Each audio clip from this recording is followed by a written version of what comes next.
pour les questions. Alors Christelle, dis-nous tout. Déjà, c'est quoi un CSOps? Alors un CSOps, effectivement, c'est une personne qui va te permettre d'articuler pas mal de choses de l'ordre des playbooks et des automatisations qui va t'aider d'un point de vue main dans le cambouis, comme j'aime à dire, mais aussi stratégique. Évidemment, il y a de nombreuses comparaisons que vous pouvez faire si vous avez déjà eu l'occasion de comparer avec des pairs dans le marketing ou dans les sales. Les petites mains, on va dire, bien connues, qui vont aider dans votre HubSpot ou votre Salesforce quand vous faites partie du marketing ou des sales. Ça va être véritablement, pour moi, le bras droit armé stratégique de mon rôle, du head of, du VP, du lead, appelez-le comme vous le souhaitez, qui va vous permettre finalement d'implémenter et de challenger tout ce que vous n'avez pas le temps de faire. C'est essentiellement une question de bande passante. Évidemment, de connaissances, on aura l'occasion d'en reparler. Je vois qu'est-ce qui fait qu'on a un bon CSOps, est-ce qu'il faut avoir été CSM, etc. Mais pour moi, je le vois véritablement comme une relation de bras droit pour la mise en place de tout ce que vous voudriez faire si vous avez le temps, finalement. Et du coup, tu dirais qu'un CSOps, en termes d'attente, c'est plus quelqu'un d'opérationnel, quelqu'un de stratégique? Les deux, mon capitaine. Je ne vois pas comment je peux avoir une personne opérationnelle si elle n'a pas la vision stratégique pour aller challenger certains sujets. Pour moi, la personne qui va prendre ce rôle-là, elle a évidemment pour but de travailler sur le côté scalable, et je m'excuse par avance pour tous les anglicismes que je vais faire, mais j'en ferai en fonction évidemment de votre business model, de ce que vous adressez. Nous, on est dans le SaaS, avec du recurring revenue, on a du mensuel, on a du yearly, on a du low touch, on a du high touch. Donc, si cette personne-là ne comprend pas cet écosystème, je pense que vous allez perdre 6-7 mois d'onboarding. Donc, ça fait aussi partie des critères de choix quand j'ai recruté ma CSOps. Donc, tu as commencé à prendre le lead de l'équipe CS en 2020. Ouais. Moi, j'ai été recrutée il y a un an, du coup, en 2022. Oui, Ouais. en 2022. Du coup, En janvier 2022, j'ai commencé. À quel moment, donc, tu t'es dit, je vais avoir besoin d'un CSOps et qu'est-ce que tu as dû faire pour intégrer un CSOps à ton équipe, sachant que, on va pas se mentir, c'est un rôle qui est quand même hyper difficile à définir, surtout en France. c'est hyper difficile à définir. Je pense sincèrement que, enfin, c'est même sûr, je n'avais même pas connaissance de l'existence de ce rôle au moment où j'ai pris le job. Il y a des premières questions, surtout dans mon cas, quand vous faites un move du support au CS, qui peut arriver dans nombreux cas, hein. En gros, le background des gens qui font du CS, c'est moitié support, moitié sales, pour schématiser, puisque le CS, en règle générale, est un job, est un métier et un département assez nouveau. Honnêtement, je ne connaissais même pas l'existence de ce rôle quand j'ai pris tout ça. J'étais en mode très artisanal, segmentation des clients, recrutement des CSM tout simplement, c'est-à-dire trouver des personnes qui allaient s'occuper de nos clients dans les zones et dans les langues, puisque nous, on est un petit peu partout dans le monde, donc il fallait tout ça.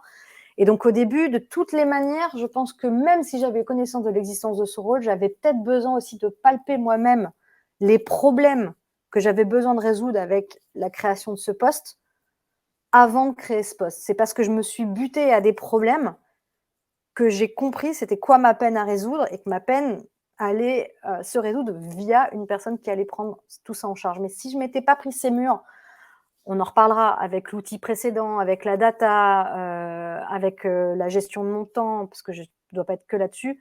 Je pense que le cheminement n'aurait pas été possible avant. Je pense que je n'aurais pas ressenti ce besoin avant. Et du coup, à quel moment tu t'es dit, c'est le moment, il faut que j'engage quelqu'un?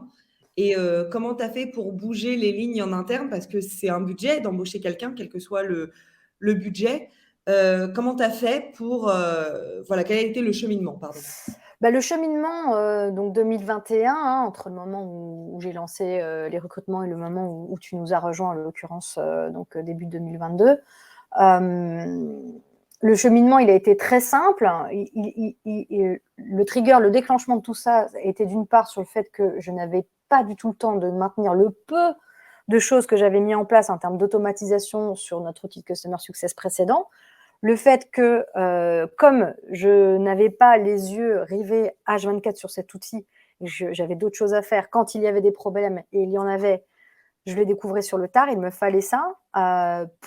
Donc ça a été vraiment le déclencheur quand l'équipe a suffisamment grossi pour avoir des problèmes plus gros, finalement. C'est comme les enfants, petit enfant, petit problème, gros enfant, gros problème. C'est à peu près la même chose avec les équipes. Quand les équipes commencent à grossir, vous commencez à vous heurter à des problèmes, vous commencez à avoir les équipes qui vous disent c'est chronophage, il faudrait automatiser ça, j'ai pas le temps, moi je suis high touch CSM, etc. Non pas que je n'avais pas la vision ou à peu près une vague idée de la manière dont il fallait faire les choses, mais je pense, un, qu'il y avait des gens plus qualifiés moi pour le faire, et que deux, c'était pas un bon usage de mon temps. Donc à partir de ce moment-là, tu vas pitcher au-dessus de toi, en l'occurrence, moi, c'est CEO de la boîte, et tu lui expliques ta peine, tu lui expliques que c'est plus possible. Le gros avantage que j'ai eu, c'est que l'élan du Customer Success chez Agorapple, ça a été initié directement par le CEO. Donc la logique Customer Success et le fait que au bout d'un moment, avoir un département Customer Success était indispensable. De base, j'ai jamais eu à le convaincre. Donc, ça a été un peu moins difficile peut-être que dans cette boîte de le convaincre sur ce besoin j'ai besoin de me dégager du temps, j'ai besoin d'avoir un cadre du CSOps, quelqu'un qui connaît le Customer Success où j'ai pas à le ou la réonboarder from scratch pour lui expliquer c'est quoi le high touch, c'est quoi le low touch. Ça a été moyennement difficile, honnêtement. Je ne dirais pas qu'en 2023, ce serait aussi facile parce qu'on a peut-être tous un peu plus des struggles en ce moment avec la crise. Mais à l'époque, ça a été relativement simple. Il y a pas mal de littérature que l'on peut trouver assez facilement sur des fiches de poste et des choses comme ça. Ça commence à émerger, en tout cas en anglais, à minima. Donc, à partir de ce moment-là, j'ai pu facilement convaincre quand j'ai listé tous les ennuis que je n'avais pas le temps de gérer. On en vient toujours là, hein, c'est les issues qu'on veut régler et ça a été le gros trigger en 2021. Une fois que le CSOps a été engagé, qu'est-ce que tu as attendu de moi sans qu'on parle de mission? Tu vois, quels étaient les gros challenges à relever? Il y a plusieurs gros challenges à relever. Déjà, effectivement, dans notre cas, c'était une transition d'un outil à un autre, puisque décision avait été prise que l'outil avec lequel on n'était pas OK et qu'il y avait du débat. Est-ce qu'il faut aller sur un outil Customer Success? Est-ce qu'il faut aller sur un CRM? On a invalidé, etc. Donc, c'est finalement l'idée, dans notre cas, le projet d'une transition d'un outil à un autre. Ça a été clairement une des missions, si ce n'est la toute première mission mastodonte sur laquelle tu as dû travailler. Beaucoup de documentation, je pense que c'est quelque chose indispensable qu'on attend d'une personne Ops. La capacité à travailler avec d'autres départements que le Customer Success, je pense qu'on ne le répétera jamais ici, que je n'ai pas trop à vous convaincre sur le fait que le Customer Success, c'est la responsabilité de tout le monde dans la boîte. Et donc, cette capacité, finalement, on va dire, à aller prêcher la bonne parole, à aller aider certaines équipes. Il y a aussi, évidemment, des qualités de proactivité. Ça, c'est finalement plus le côté de la fiche de poste, les soft skills, les hard skills. Moi, ce que j'attends, c'est quelqu'un qui soit proactif sur les différents sujets, qui soit force de proposition. Data-driven, c'est une évidence, mais ça va mieux en le disant.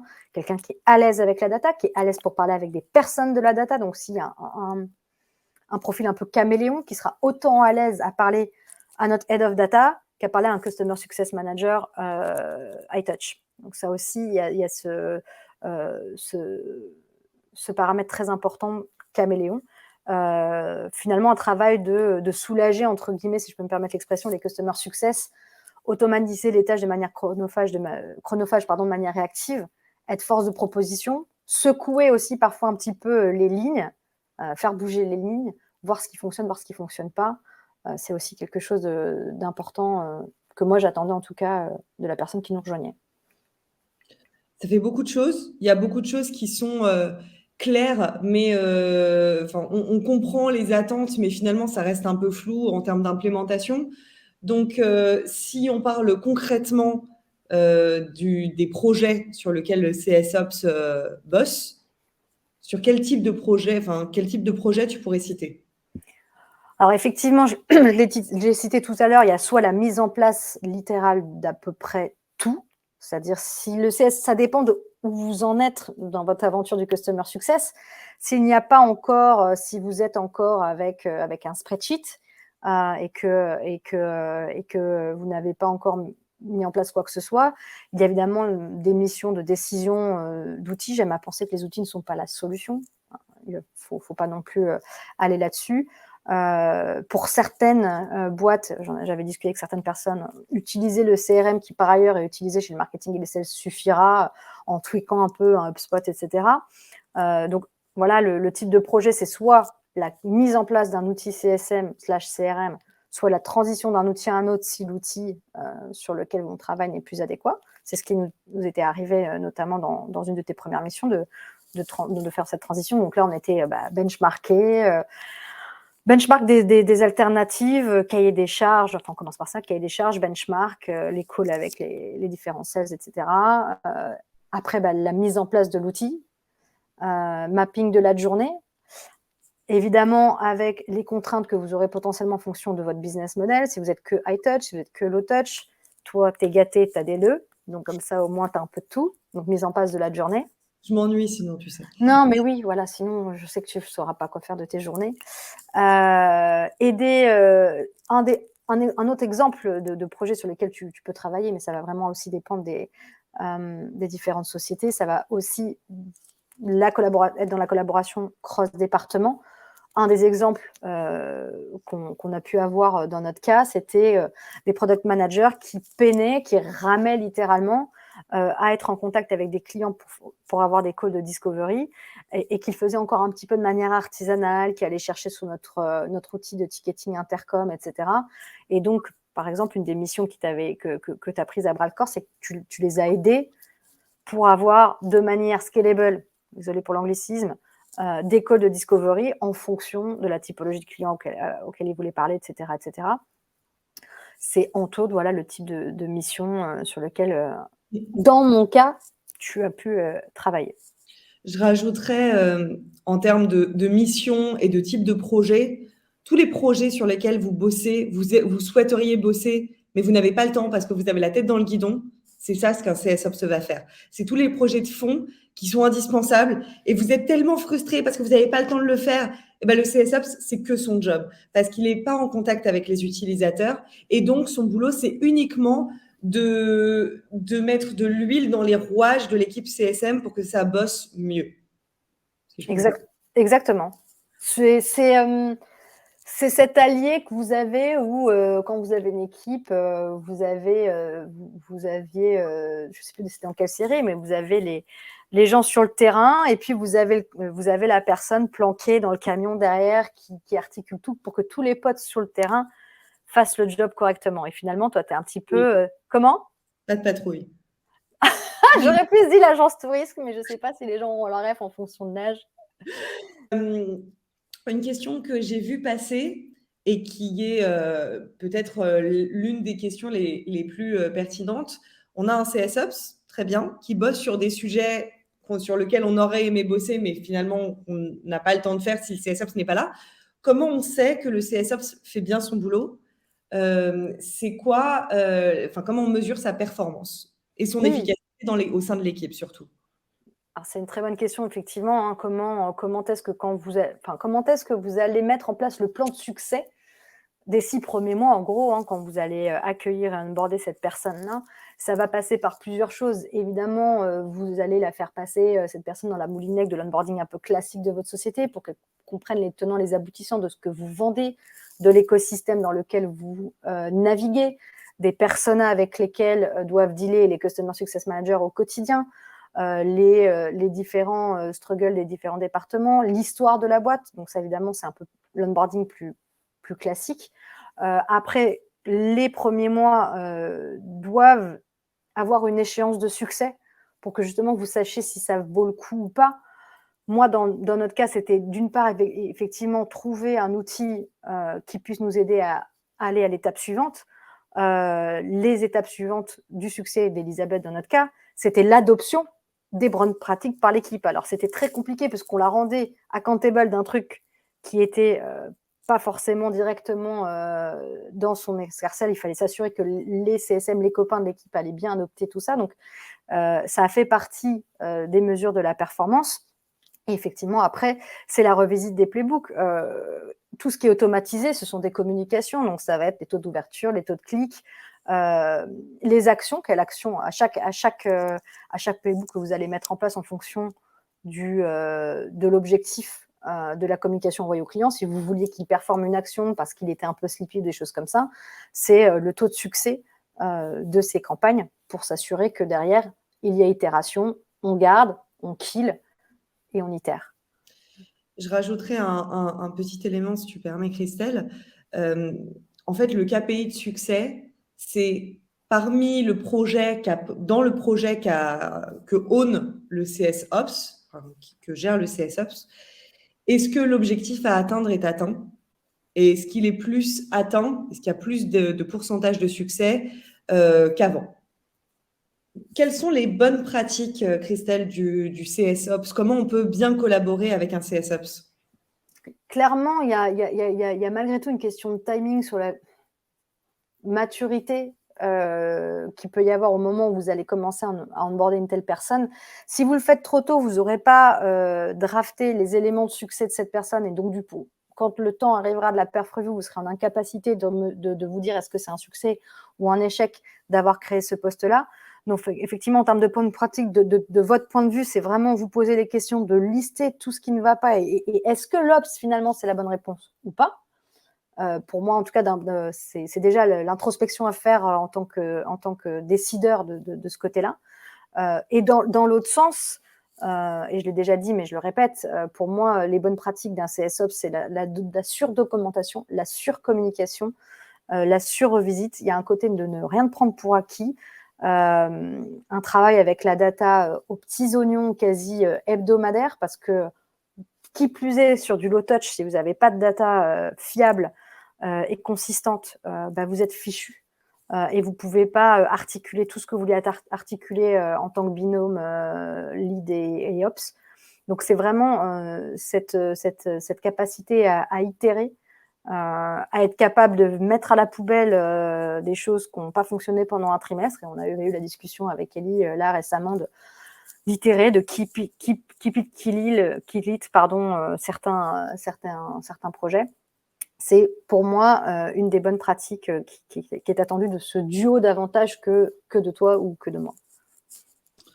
Ce qui serait important aussi de dire, c'est qu'on se voit sur une base hebdomadaire de la même manière que tu as des échanges hebdomadaires avec les autres CSM. Oui. On met les choses à plat et on construit ensemble les choses à communiquer au CSM, les communications à faire aux autres départements. Donc, c'est vraiment un travail main dans la main. En tout cas, oui.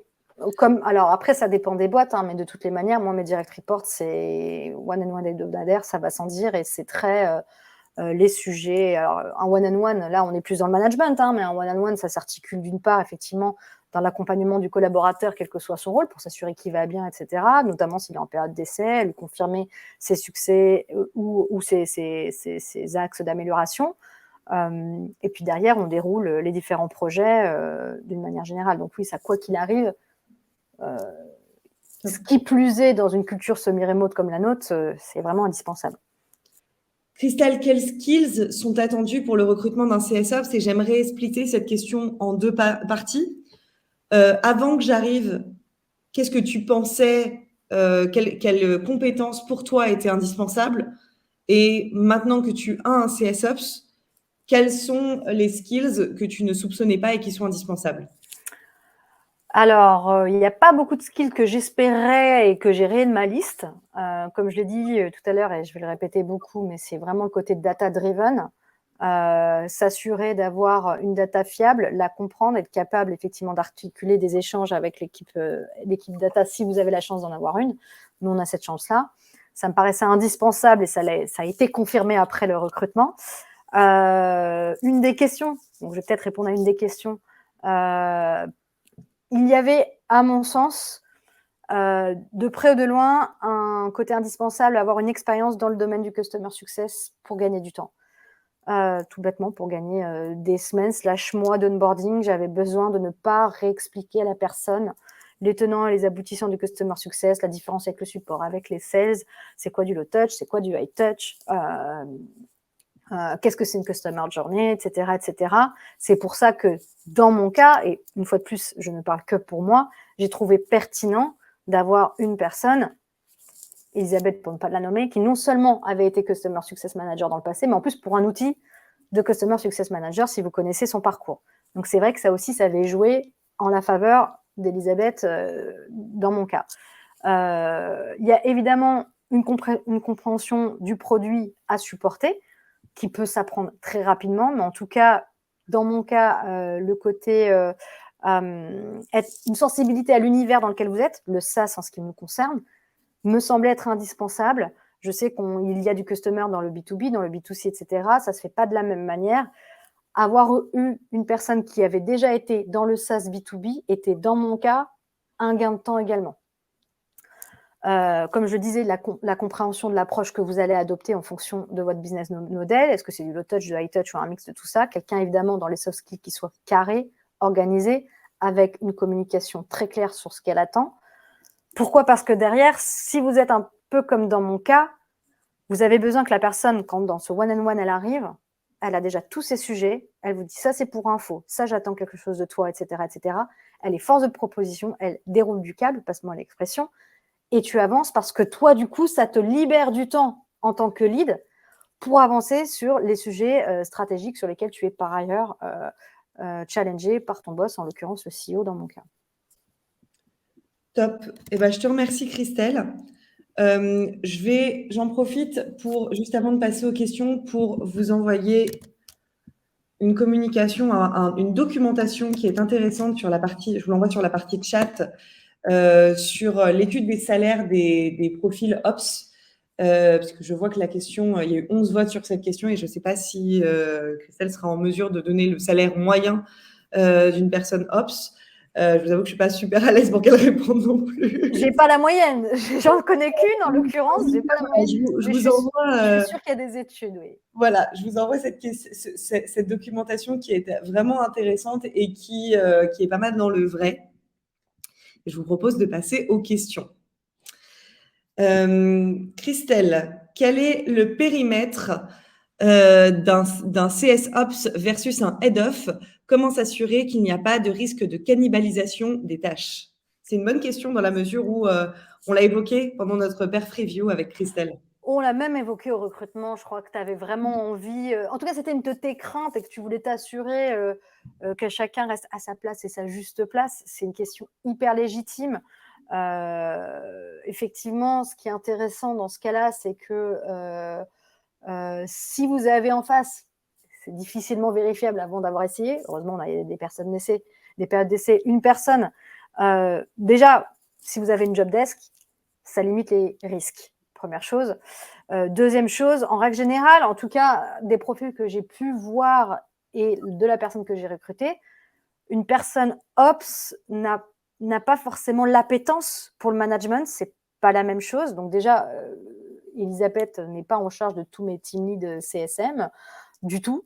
Le duo est assez clair, en tout cas dans notre cas, il n'y a jamais eu de manque de clarté sur tout ça. Si vous, dans mon cas et dans le cas d'une structure comme chez Agora Pulse, vous avez besoin de personnes qui prennent des initiatives et juste qui vous mettent dans la boucle et qui vous disent je vais essayer ça pendant 3 semaines et je te dis si ça marche ou si ça ne marche pas.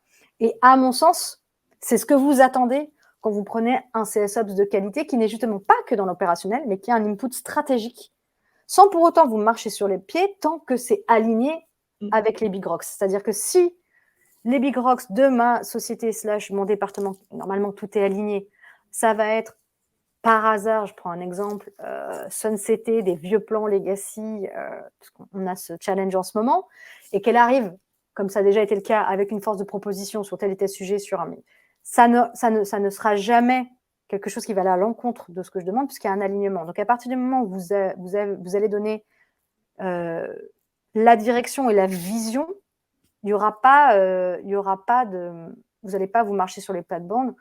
Mon rôle est comment dire C'est de définir les lignes. Comment? C'est de définir les lignes et d'aider les équipes à atteindre ces lignes. Exactement. Moi, je vais... toi, tu vas creuser les tranchées et moi, je vais bâtir dans les tranchées. Exactement. C'est une très bonne analogie, finalement. Et surtout, en tant que head-off, quand c'est un job de CSOps qui n'a jamais été là avant, si vous ne faites pas ça proprement, vous n'allez pas créer la légitimité pour les Customer Success Managers en place. Et ça, c'est indispensable parce que les équipes, sinon, elles vont réagir en mode « mais c'est qui cette nana là qui me tanne parce que j'ai des tâches en retard sur mon outil de Customer Success, etc. » Non, en fait, c'est le travail d'un Ops, au même titre qu'on l'a aussi implémenté dans le support par ailleurs, etc., pour d'autres sujets. Mais définir clairement une job desk, à quoi va ressembler le succès de cette personne sur 6 mois, sur 12 mois, etc., va vous permettre d'éviter ce genre de choses. Ce ne sont pas les mêmes métiers, vous n'êtes pas du tout sur... Vous n'avez pas, normalement, si ça a été bien écrit, bien défini, vous ne marchez pas sur les pieds. Je te propose de passer à la seconde question. Johan, est-ce que tu peux nous dire dans le chat si on a bien répondu à ta question concernant le périmètre CS Ops et Head of? Christelle, est-ce que tu aurais une idée de ce qui différencie un CS Ops d'un RevOps?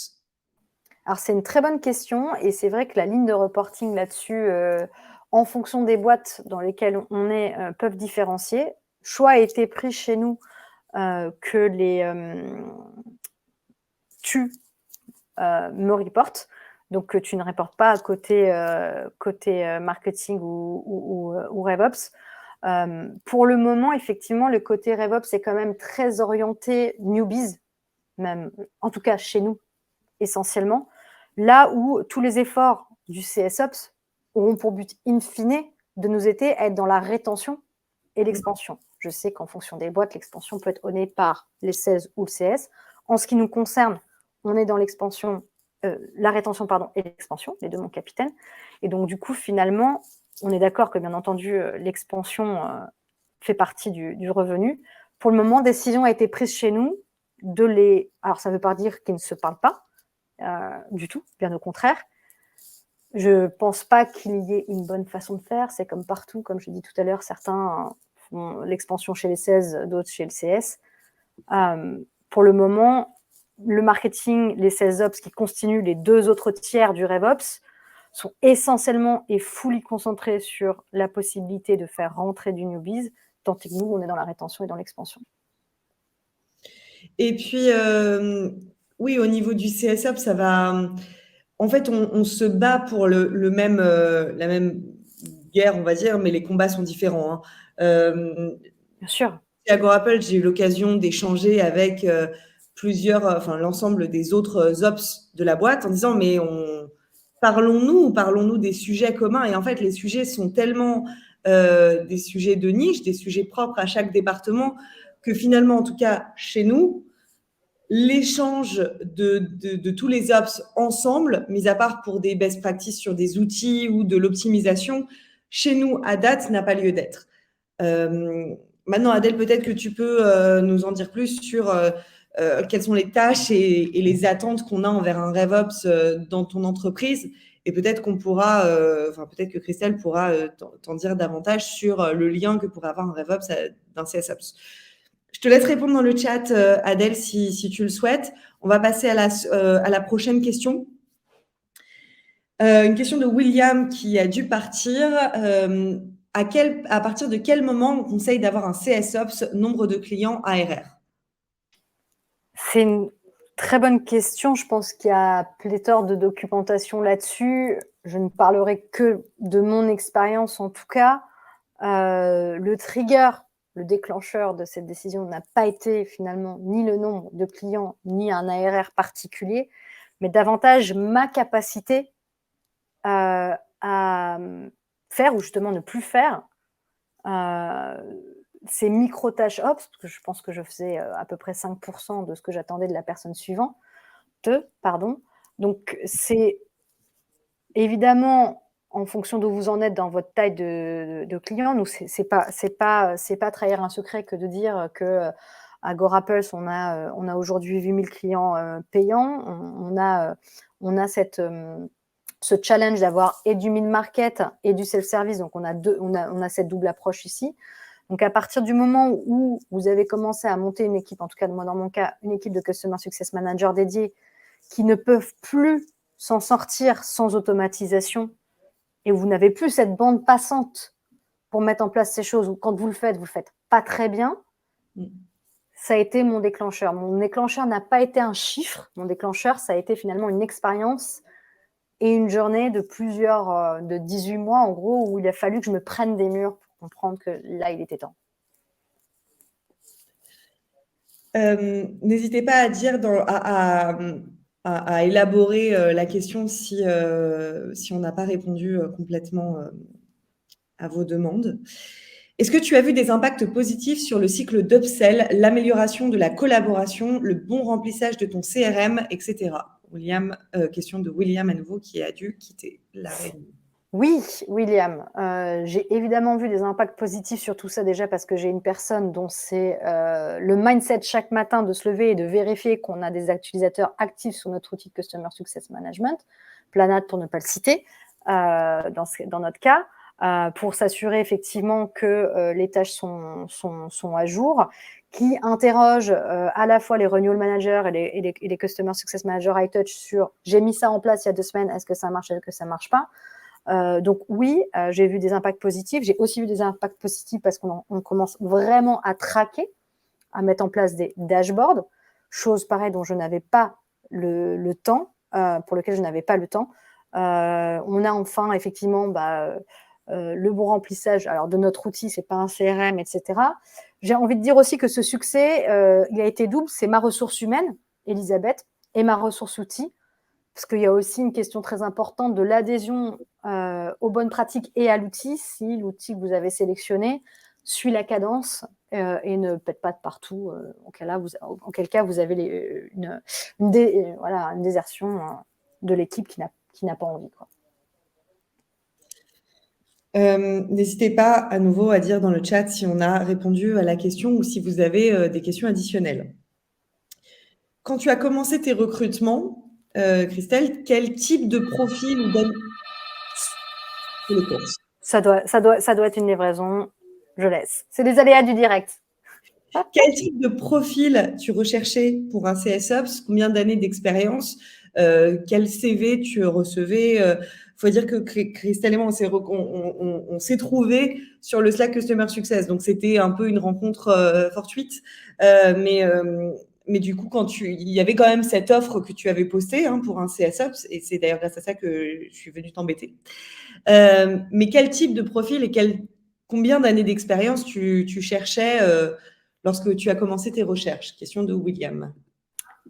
Tu cherches ce qui n'existe pas, hein. Tu cherches le dodo, cet animal qui n'existe pas ou plus, ou qui aurait existé. C'est compliqué parce que tu fais ta fiche de poste, tu mets un titre et tu as des candidats qui n'ont, pour la plupart des cas, pas eu ce job-là, parce que ce job, il est hyper récent.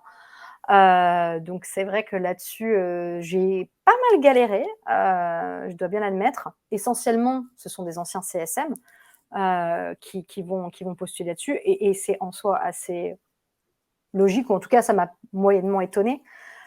Type de profil, l'année d'expérience, honnêtement, c'est un job tellement récent, à moins effectivement d'avoir un track record, d'avoir été CSOps. Si vous avez la chance d'avoir quelqu'un qui a déjà été CSOps dans le passé, ça va être finalement, et j'en reviens au début, cette capacité de la personne à avoir une compréhension soit du domaine du Customer Success, soit de l'écosystème dans lequel vous êtes. Dans mon cas, voilà, avoir été dans SaaS B2B, c'était un énorme plus pour gagner ce temps-là. Les questions qui vont être posées aussi dans l'interview sont hyper importantes. Si la personne se pose déjà la question de comment son succès va être mesuré, comment est-ce qu'elle va articuler sa position avec les différentes personnes dans l'équipe, ça va être capital. Son intérêt à la data, je sais que je me répète beaucoup, mais si effectivement elle pose des questions sur est-ce qu'il y a une équipe data, est-ce qu'il y a déjà des choses qui sont mises en place là-dessus, ou est-ce que je commence de zéro, etc. Parce que c'est pareil, en termes de timing et de maturité, si vous n'avez pas du tout de data pour mesurer l'usage ou le non-usage et pouvoir mettre en place des playbooks de comportement, des choses comme ça, votre CSOps, il va un petit peu se tourner les pouces parce qu'il n'aura pas de matière. Et c'est aussi finalement ça qui pourra vous permettre de voir si les questions du candidat sont pertinentes. Et c'est vrai que quand la personne vous pose la question et que moi, de répondre à l'époque à Elisabeth, on a tellement de data, je ne sais même plus quoi en faire, mais justement, j'ai besoin de cette personne-là et de voir les étoiles dans les yeux de la personne qui sait qu'elle va pouvoir littéralement s'éclater avec ce qu'elle a. C'est aussi un bon outil de tri. C'est très compliqué. Honnêtement, recruter des Customer Success Managers, maintenant, c'est assez facile. Recruter un CSOps, je ne cache pas, j'étais très contente d'avoir pu être en contact avec Elisabeth. J'en profite pour faire une petite pub pour CS Job Corner. Si vous êtes à la recherche d'un CSOps, n'hésitez pas à aller consulter CS Job Corner. Je vais vous mettre l'URL. Je pense sincèrement que vous n'avez pas besoin d'être dans le même pays que la personne pour qu'elle fasse du CSOps. Ce n'est pas indispensable. Donc, n'hésitez pas à consulter ce site pour chercher votre prochain recrutement. J'ai également mis un sondage. Est-ce que certaines personnes souhaitent devenir CSOps? Bon, vous pouvez répondre. Ça nous permettra également de savoir si vous êtes dans ce webinaire dans une optique de recrutement ou plus d'intégrer une entreprise. Je regarderai les réponses et si certains sont intéressés, n'hésitez pas à me contacter pour que je puisse répondre à vos questions. Ce sera avec plaisir. On va passer à la prochaine question de Fanny. Des conseils pour l'adoption des éléments mis en place par le CSOps, faire en sorte que les CSM utilisent l'outil. Je vais répondre si c'est OK pour toi, Christelle. Ça a été quoi ton secret? Le fouet. En fait, c'est être le CSM des CSM, tout simplement. Donc, on a mis en place un système de change. Donc, pour le coup, faire en sorte que les CSM utilisent des outils, c'est une réponse, c'est une question très claire. Hein. Déjà, c'est identifier la pain. Pourquoi on a besoin d'utiliser un outil? Puis, faire un outil de change, suivre un process de change management en utilisant la méthodologie ADKAR. Donc, awareness. Pourquoi aujourd'hui, la manière dont on bosse, ça marche plus? Idéalement, qu'est-ce qu'on aimerait faire? La partie desired. Puis la partie knowledge. Oui, desire, knowledge, awareness, assessment, and reiteration. Donc, l'idée, c'est d'abord d'expliquer, de faire comprendre aux personnes pourquoi la manière dont on bossait avant ne marche plus. C'est exactement ce que vous faites avec vos clients en phase d'onboarding, en fait. La manière dont on bossait avant ne marche plus. Idéalement, on aimerait faire ça. Donc, on a besoin de cet outil. On apprend comment il marche. On fait des points régulièrement pour s'assurer de l'adoption et puis on itère. Et donc là, on est dans une phase avec les CSM d'AgoraPulse où on itère encore et encore et on n'aura jamais fini d'itérer sur comment les aider au mieux. Et pour le coup, la partie qui a beaucoup aidé, c'est faire un point individuel avec chaque CSM et leur envoyer des formulaires de manière récurrente pour leur dire qu'est-ce qui va aujourd'hui dans l'outil, qu'est-ce qui ne va pas, c'est quoi ton quotidien. Le challenge, le plus gros challenge du CSOps en règle générale, c'est on ne sait pas, on ne peut pas donner une réponse à ce qu'on ne sait pas. Donc, dans notre cas, peu d'automatisation était faite avant que je rejoigne l'entreprise. Du coup, quand j'ai posé la question au CSM, quelle automatisation aimerais-tu mettre en place? En fait, ils m'ont dit aucune, alors que évidemment c'était nécessaire parce qu'ils n'en avaient jamais mis en place. Avec Christelle, on se regardait lors du dernier événement Engage, puisqu'on parlait le sujet, c'était Digital CS et Automation. Et beaucoup de personnes disaient non, mais moi, je ne peux pas automatiser mes process, alors que c'est tout à fait automatisable. Il faut juste prendre du recul. Et c'est aussi le job du CSM, faire en sorte que l'équipe prenne du recul sur son quotidien, qu'on analyse le bottleneck et qu'on trouve une solution ensemble. Et si je peux me permettre d'ajouter quelque chose, là où le CSOP sera le good cop finalement, donc le CSM à l'écoute des CSM, qui va dire mais quelle est ta peine au quotidien, quelle est la tâche répétitive dont tu voudrais te débarrasser. On parlait tout à l'heure du côté complémentaire de nos rôles. Le lead, le head of va être un peu plus le bad cop et va justement faire de l'adhésion à ces bonnes pratiques, à ces outils et en tout cas la collaboration avec le CSOps un élément de la performance des Customer Success. C'est-à-dire qu'au bout d'un moment, en performance review, si tu es trop à la traîne sur ces sujets-là et que tu n'as pas été, tu n'as pas joué le jeu, ça pourrait être vu comme un souci de performance. Donc, véritablement, il y a un côté carotte et bâton où le CSOP sera « je suis ton allié, je suis là pour te rendre la vie facile ». Et en tant que manager et en tant que lead, on est aussi là pour rappeler les règles de on itère, mais il faut jouer le jeu. Donc, c'est cette balance aussi intéressante entre l'ops good cop et le lead un peu plus bad cop parfois quand c'est nécessaire justement pour pas contrebalancer parce que parfois ils peuvent avoir un peu la tête dure. Tout à fait. Fanny, est-ce qu'on a répondu à ta question? Je ne sais pas si Fanny est encore là. Fanny est encore là. Merci pour cette réponse très complète, mais de rien. Question de Chloé. À qui réfère le CSOps, plutôt RevOps, Head of CS ou autre? Alors, je pense qu'on a assez clairement répondu à la question d'amont. Moi, personnellement, je réfère complètement à Christelle. Par contre, Christelle, pour compléter la réponse, ce serait assez intéressant de parler de la collaboration avec les autres départements et à qui je réfère, à qui le CSOps se réfère quand il y a une collaboration cross-département. Oui, effectivement, la personne en charge du CSOps chez nous va, je le disais tout à l'heure, une de ses qualités, ça va être un peu de péter les silos, passez-moi l'expression, et c'est quelque chose dont Elisabeth était très capable, et ça aussi, ça fait partie des qualités que vous allez chercher. On sait à quel point les départements ne se parlent pas ou peu, et effectivement, certes, je suis son direct report, ça, il n'y a pas de question là-dessus, mais la CSOps va être amenée à travailler avec la head of ou les personnes qui font partie du product marketing, par exemple. Il va y avoir parfois du travail avec, bon, la data, on en a déjà beaucoup parlé, marketing et sales pur, ça va sans dire, pour s'assurer voilà, des bonnes pratiques de handover, etc. Finalement, je pense que, à part les finances, il n'y a pas un département avec lequel tu ne collabores pas. Le produit, ça va sans dire, pour automatiser les feedbacks produits que l'on reçoit dans les différents formulaires envoyés. Au-delà du direct reporting, on va dire d'un point de vue org chart, oui, c'est moi son direct report. Et évidemment que je suis dans la boucle, dans le RACI de tous les projets sur lesquels elle travaille, je suis à minima dans le I.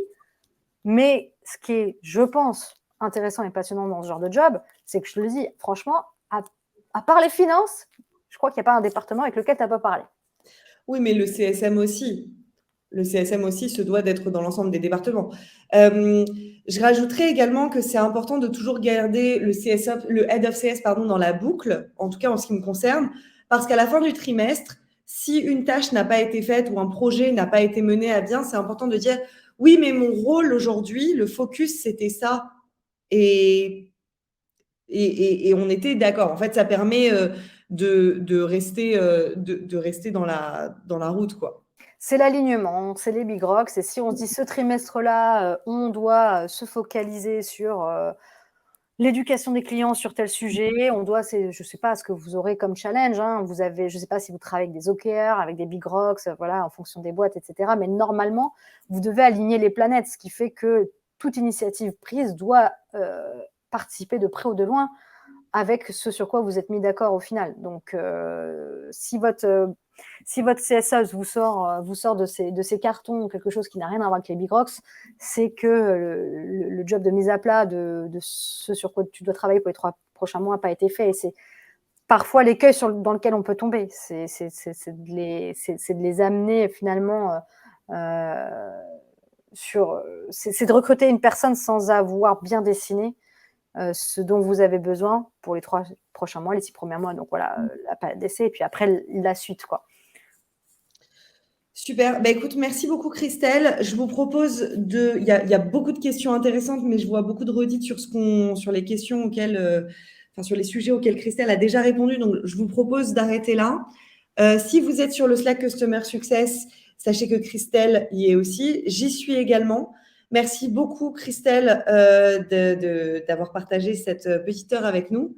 Merci beaucoup à tous pour votre réactivité. C'était hyper dynamique. Donc, je vous remercie. Le recording sera disponible sur la chaîne YouTube Planète Customer Success. Et puis, de notre côté, on se retrouve le mois prochain pour un nouveau webinaire. Si je ne dis pas de bêtises, ce sera sur la réussite d'une équipe Customer Success. Vous trouverez le lien pour vous inscrire à l'événement sur le Slack Customer Success et dès le lendemain sur LinkedIn, posté grâce à AgoraPulse. Merci beaucoup à tous. Merci Christelle. Merci Elisabeth pour ton invitation. Bonne journée à tous, bonne semaine. Au revoir. Au revoir.